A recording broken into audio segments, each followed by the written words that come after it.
ng mga pambato ni dating Pangulong Digong? Ang nakikita natin dito sa Cebu, simula pa nung March 11 pa lang halos week may malalaking rally, may malalaking caravan. Yung mga taga Cebu talaga ayaw tumigil. Ayaw tumigil. Ingay, break, Tatay Digong home. Halos lahat na yata ng tao na ikot na ng Cebuano maisog caravan. Yun pa lang. Halos yung mga yun ang naging campaign voice ng buong PDP Laban Duterte candidates at saka yung mga independent na tulad ni Pastor Kibuloy at saka ni Mark Pita at saka ni sino pa yung isang si Doc Matra. Talagang makita sa Cebu na ang Cebu ang pinakamaingay since March 11 na kinidnap si Tatay Digong. Kahit nung April 11 si BBM andito, talagang umatras agad si BBM dahil sinus na siya ng mga Cebuano. Ibig sabihin, Cebu is 90 to 95% pro-Duterte candidate. So talagang kakabahan na sila sa ngayon. Yun nga eh.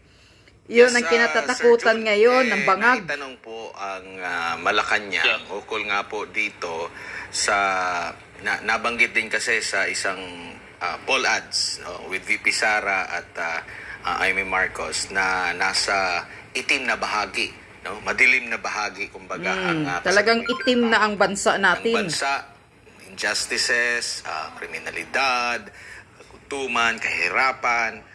Pero ang sabi ng Malacanang through Yusek Castro na ito daw mga description na ito ay mga pangyayari nung nakalipas na administrasyon. Ano po ang makikita ninyo? Baliw talaga yung karing na yan. Naman, kung babasahin mo yung mga hinaing ng ating mga kababayan sa social media, pag meron kang nakakausap ngayon, iba yung kanilang mga opinion sa kasalukuyang panahon, tapos ida-downplay lang ng Malacanang. Anong masasabi niyo rito, Sir Jun?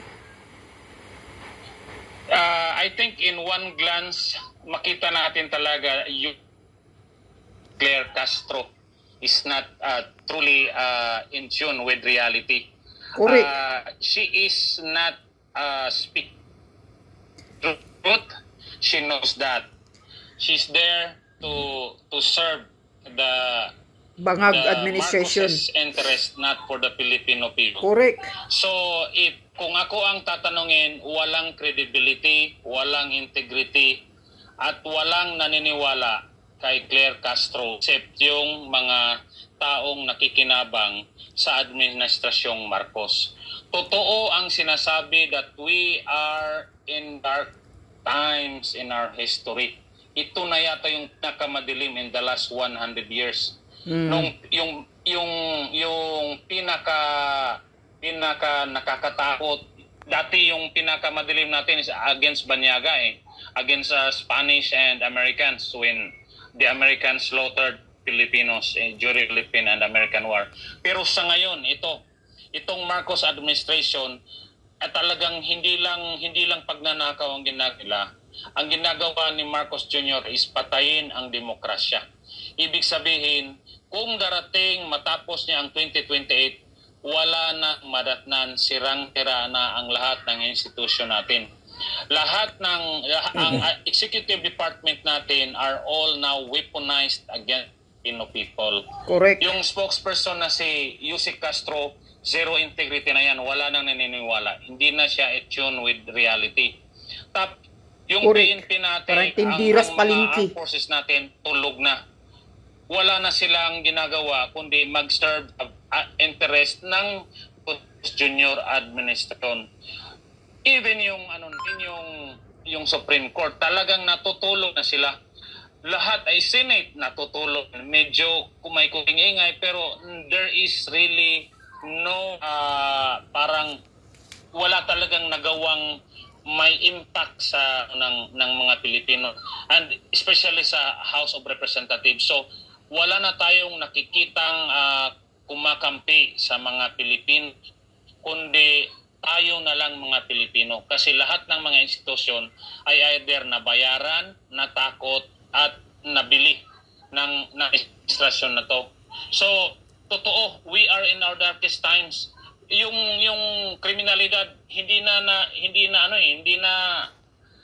pinapakinggan na ng traditional mainstream media kung anong nangyayari sa mga tao natin. Kaliwat kanan, namamatay, mga bata, matanda, babae, wala nang sinasanto.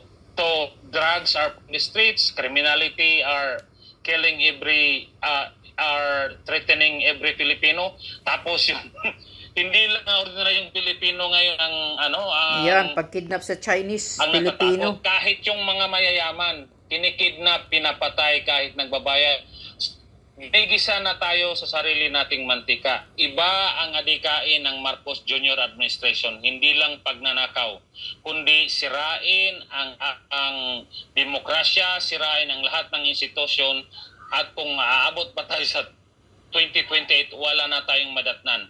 Sirang-sira na ng mga basic government institutions. So, sa akin personally, on a daily basis, I am very stressed. I am very hopeless, but we need to keep on fighting on a daily basis kasi kung hindi tayo lalaban, sino na lang lalaban sa mga demonyo na nasa gobyerno? So, ang tingin ko, we are in our darkest time, lalaban tayo. Kung peaceful and non-violence, gagawin natin hanggat sa eleksyon na to, gagawin natin kahit kitang-kita naman natin, dinadaya na tayo eh. Kaya minamind condition na tayo ng mga fake surveys nila. Kung hindi tayo titigil mga Pilipino, patuloy tayong lalaban. Correct. Yan. Hindi tayo titigil mga Pilipino. Patuloy tayong lumaban ayon kay Jun Avenes.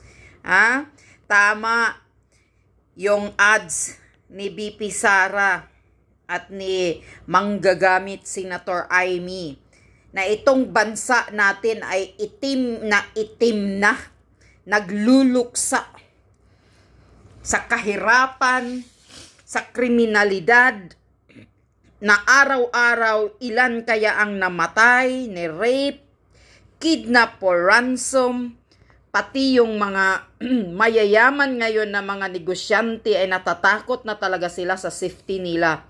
Simula nang makidnap yung Chinese Filipino na yan, na nagbabayad na pala ng ransom, pinatay pa, pati driver niya. Yun sarili niyang driver yun pero nakidnap pa rin sila. So, paano na lang tayo na sumasakay nagko-commute tayo ng jeep? Madali lang tayong kidnapin. Madali lang tayong haharangan. So, talagang totoo na ang bansang Pilipinas, this is the first in the history of the Philippines, na the Philippines is totally dead. Dead na talaga. Wala na talagang pag-asa na makabangon pa tayo. Pati mga pulis, mga military, himod-puwet na sila. Hindi na sila makakilos. Dahil yung mga leader nila ay isang himod-puwet na sa bangag administrasyon. Tingnan nyo mga taong bayan, di ba kayo natatakot? Hindi pa ba kayo lalabas ng bahay ninyo at magsasalita sa ganitong ginagawa sa demokrasya natin sa Pilipinas? Na lahat na tayo ay gusto ng patatahimikin, sinisira na nila ang konstitusyon. Nilabag na nila ang konstitusyon, hindi na nila sinusunod. Nakita nyo naman yung pagkidnap kang Tatay Digong. Ang daming violation yun. Nilabag nila ang konstitusyon ni Tory at ni Remulla. So, isa na yung example. Si PRRD na isang dating presidente na maraming ginagawang maayos at maganda sa bansa, nagawa pa nilang traidorin, bastusin ng ganito para lang maitapon sa Netherlands, The Hague Detention Center. So, paano tayo? Paano tayo? Ang bilis lang natin makidnap anytime kung gustuhin nila, kung mayroong magbabalak sa buhay mo na gobyernong bangag. Di ba kayo natatakot? Hindi ba kayo nababahala na ngayon? Ito ang pinakamaitim. Ito ang pinakamasamang gobyerno sa buong kasaysayan. Tama ka, John Abinis. Nagluluksa ang mga matitinong Pilipino sa gobyernong bangag. Grabe. Wala ka nang masabi ngayon sa gobyerno ni Marcos Jr. Lahat andyan na. Kidnapping, rape, ransom, killing, kahit gitgitan sa kalsada, ganyan lang kadali barilin, patayin. Wala nang takot ang lahat, ang mga kriminal, ang mga hudas na mga utak ng mga Pilipino, wala na pong takot. Dahil walang ng peace and order, walang pinapatupad na peace and order ang gobyernong bangag. Kaya wala nang takot, pati mga drug addict. Nagtambay sa gilid-gilid, naghihintay ng mabiktima, naghihintay ng ma-hold up nila. Ang daming drug addicts sa kalsada. Nakakatakot na po. Talagang ito ang pinaka malalang administrasyon sa buong kasaysayan. Ang bangag na gobyerno na walang kwinta. Inutil ka, Marcos Jr., putang ina ka. Yan ang masasabi ko sa'yo. Sana matigok ka sa kasisinghot mo, putang ina ka.